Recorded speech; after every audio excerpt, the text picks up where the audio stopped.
আসসালামু আলাইকুম। মানুষ তার স্মৃতির কাছে সত্যিই খুব অসহায়। মানুষ চাইলেই সেই স্মৃতিগুলা মুছতে পারে না, বলতে পারে না।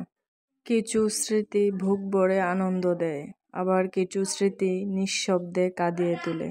সময় এগিয়ে যায়, মানুষ বদলে যায়, কিন্তু স্মৃতিগুলো অদৃশ্য শিকলের মতো বেঁধে রাখে হৃদয়কে। একটা মানুষের সব হারানোর পরও স্মৃতিগুলোই শেষ ভরসা হয়ে থাকে। হয়তো সেগুলোই একদিন অশ্রুর সাথে কবর পর্যন্ত সঙ্গ দেবে। কিন্তু যাকে নিয়ে এত স্মৃতি, সে আর কোনোদিন পৃথিবীতে ফিরবে না। স্মৃতি মুছে যায় না, মানুষ হারিয়ে যায়। আকাশের বিশালতার চেয়েও মনের ভেতরের শূন্যতা অনেক বড়।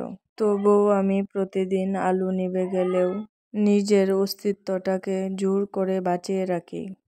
আর হারিয়ে যাওয়ার কাহিনীর শেষ পাতায় আমি প্রতিদিন নতুন আশার দাগ খুঁজি, যেন ভাঙা স্বপ্নের ধ্বংসস্তূপ থেকে আবারও দাঁড়ানোর একটুখানি কারণ পাই।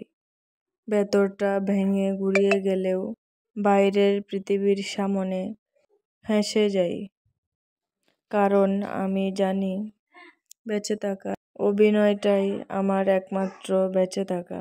আমি নিজেকে বারবার ভাঙি, নিজেকে বারবার গড়ি, নিজেকে ভালো রাখার চেষ্টা করি। আমরা সবাই একটু ভালো থাকার চেষ্টায় অনেক পরিশ্রম করি, জীবন সংগ্রামে লড়াই করি, একটু ভালো থাকার সন্ধান খুঁজি। জীবনে ভালো কিছু অর্জন করতে চাইলে কঠোর পরিশ্রম করে সফলতা অর্জন করতে হবে। পরিশ্রম ব্যতীত সাফল্য অর্জন করা সম্ভব না। পরিশ্রমই সাফল্যের চাবিকাঠি। কোনো কাজকেই ছোট করে দেখা উচিত নয়। ছোট থেকেই কিন্তু বড় হয়। জীবন চলার পথে হার জিত থাকবেই। হেরে গেলে মনোবল হারানো চলবে না। আপনার মনে আপনাকে সঠিক গন্তব্যে পৌঁছে দেবে, সঠিক পথে চলার পথ দেখাবে। তাই আমাদের সকলের দরকার একটু ভালো থাকার চেষ্টা।